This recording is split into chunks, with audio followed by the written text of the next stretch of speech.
Chicago Thin Crust Pizza is the second best. No, it's the best pizza in Chicago. The thick crust stuff, come on, it's a sideshow. Nobody can eat that stuff, that deep dish thing. I mean, you get one of those in a year, maybe two. This is your weekly pizza. Well, if you look like me. If you look like a normal person, this is your monthly pizza. And it's amazing, and it is super simple to make. If you don't live in Chicago and you can't get this pizza easily, you're gonna need to see this video because this is how you do it. And it's really good. So let's get started.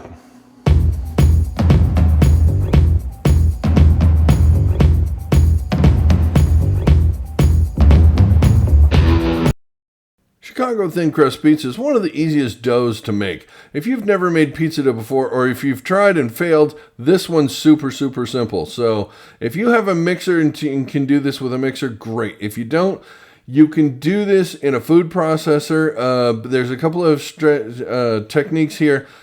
This is the biggest thing. You do not use the dough hook, and we slowly drizzle in the water. Now, the recipe for this is 300 grams of all-purpose flour, 150 grams of water at about 105, 110 degrees. We have to measure this because we need 50% by weight. It is very important. It's very critical. Thin crust pizza doesn't allow you any place to hide, so you need a scale to do this. You can't do it with just regular measuring cups, unfortunately.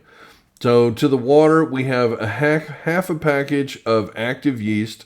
Not the instant yeast, so you have to wake this up. That's why the water's warm. In that, we have a half a teaspoon of sugar, and that just sits for about 10 or 15 minutes until it gets nice and frothy and the yeast gets active. And before we started, we put a teaspoon of salt in this and 2 teaspoons of corn oil, not olive oil. I know that's a little weird, but it's corn oil in this. And we're just going to mix this until we get all the crumbs up. We're not using a dough hook. We don't need to knead this. We just want to get all the crumbs in the bottom. There's dry bits and stuff. And when it comes together, this is what it's going to look like. I know this is strange, but that is an actual pizza dough, I swear. And if yours looks like that, you are going to have great pizza. Now, again, you don't need to knead this. So all we're going to do is put this in a zip top bag. We're going to grab all the bits and all the things, and we're just kind of smush this together in the bag. We didn't oil the bag. We didn't put any extra flour. This is a very specific recipe. The chemistry on this is very precise. You do not want to be adding stuff to this because you will throw it off. Again, thin crust pizza doesn't let you have a lot of room to hide. But yeah, bring it into a ball, squish it together, and put it in the fridge for 24 to 36 hours.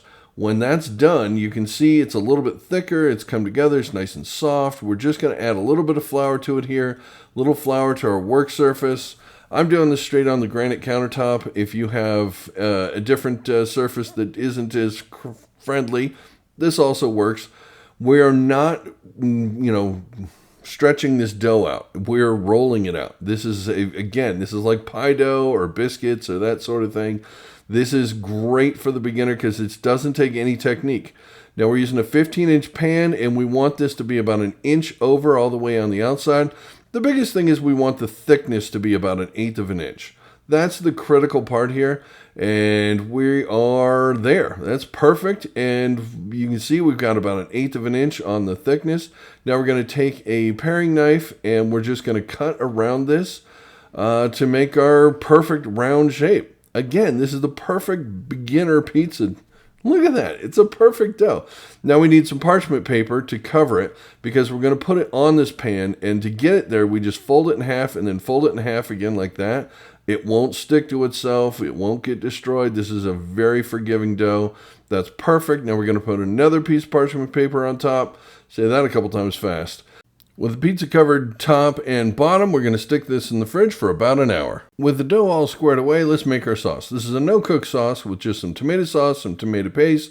We're going to add some herbs and spices in there, and we're just going to mix this up. The full recipe for the dough and the sauce is in the description below. Well, it's been an hour. The dough's been in the refrigerator. Our sauce is ready to go. I've grated a bunch of cheese. Now I have some low moisture, part skim mozzarella for this. And I also have some provolone. I like to mix the two together, and I have some Parmesan too, because, you know, why not? You can do that. Now we need to get this onto our pizza peel here, which is going to go onto our pizza stone. But pizza likes to stick to these things. So I got a little semolina here. This is coarse ground pizza grade semolina flour. It will burn. Don't go too crazy. They say it won't burn. It will. All right. Don't need that. What I do need is to get this sucker onto this here, just like that. See, because it's cold, it's easy to work with, and it's moving around like crazy. Don't get cocky. This thing will stick very quickly. Pizza and pizza peels. Oh, any person that makes pizza knows that this is that golden minute maybe you have, something like that. You got to work fast. All right, so we're going to sauce this. We have our beautiful, lovely sauce here. This is an edge-to-edge sauce, or pizza. You got to really put it out there. You don't have to put a ton on, but it does have to touch the edges. Do not go over the edge and touch the pizza peel. Pizza will stick. Don't do that. So yeah, they have special tools for this. I don't have one of those. It's a cool, like, thin cake decorating thing. I'm not a cake decorator. I don't have one of those.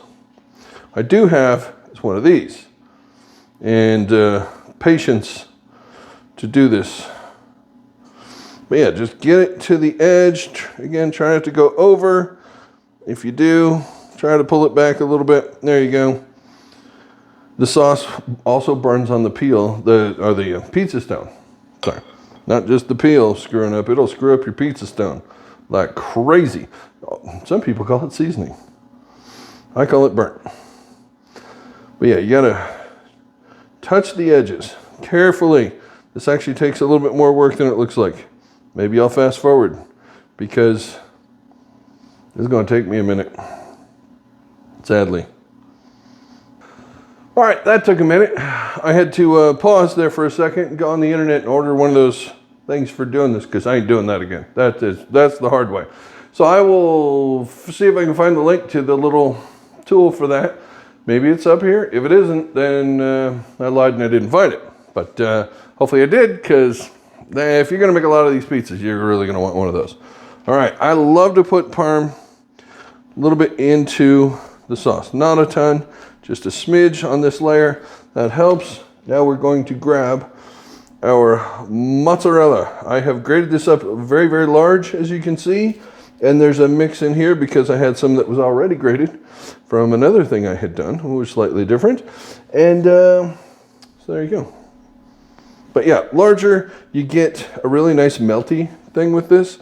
And it's nice. It doesn't burn as much. We're going to put this down. There's no cheese that goes on top of the topping, so all your cheese goes on this layer right here. So get your cheese in here. Get it in nicely. Make sure it goes edge to edge as well, pretty much. It's okay if there's a little bit on the edge. Now, our provolone. We're going to mix this around. I love provolone because it has that kind of slightly funky, chewy loveliness to this. When you get a really great pizza, I'm guessing it probably had provolone on it.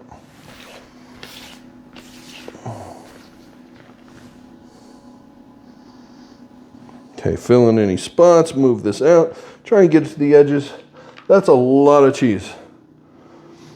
This wouldn't generally have a ton of cheese to be a real Chicago pizza, but I'm not in Chicago. My family's from Chicago. I mean, not originally. We're from caves in Europe, but they don't make pizza there, so it didn't seem like an important thing to mention. I am putting the pepperoni in here because you can put anything you want on this. Obviously, it's pizza. You can do whatever you want. I have a favorite type of pizza, and so I'm making that pizza, which is pepperoni, Italian sausage, and onion. Now, I put my pepperoni so that there's a good coverage of pepperoni. These are fancy schmancy big pepperonis because I have big fancy pepperonis. All right, Italian sausage. Again, I cook up a pound of this, and I use about a third of it on a pizza this size, something like that. So I keep it in the freezer and pull it out when I need it to make another pizza. Dump that, spread this around, working quickly, checking occasionally that our pizza is not sticking. I think we're going to be okay. Onions, I'm going to work fast because I'm already talking too much, and our onions are easy to put on. Just disperse. Onions, onions give it that pizzeria smell. I don't know if you're a big fan of onions, but that's the smell. When you walk into a pizzeria and you're like, oh, it's the onions. Okay, folks, a little bit more Parmesan here. There you go. That's about it. There you go. I got a couple more shreds of this. What the heck? Won't kill anybody. I'm not saving it for anything. All right, it's going in the oven. Wish us luck. She's still moving, so I have all the confidence in the world. You put this in, you tip it, you go to the back, you give it a good back, which should feel great on my shoulder, and that's how you get your pizza on there. This goes in the oven, 475, till it's cooked. Let's go. It worked. Okay. See you back here in 30 seconds when that thing's done. I mean, 30 seconds for you. Well, 4 seconds for you. An eternity for me. But it smells good in here. It doesn't smell good there, so. All right, see you in a second.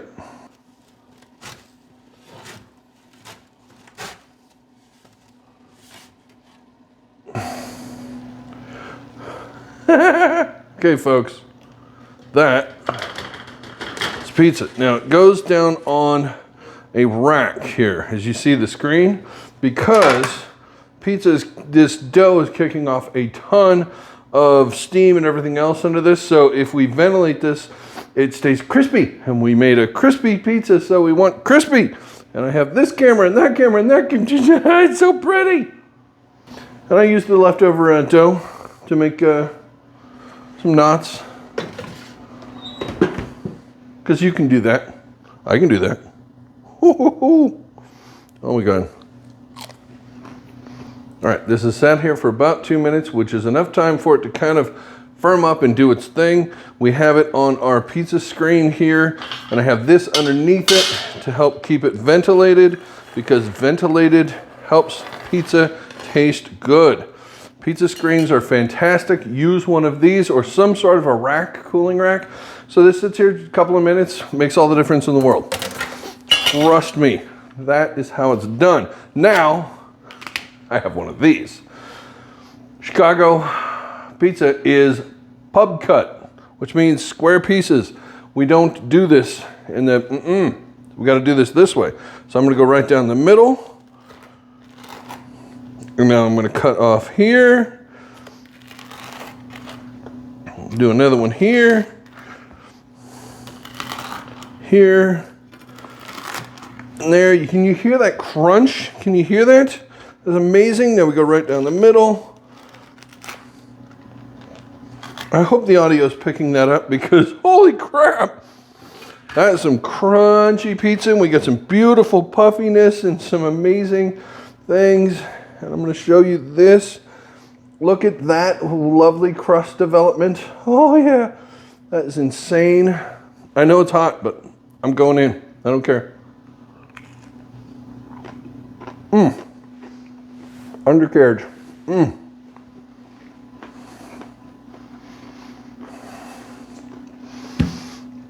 Oh, takes me back.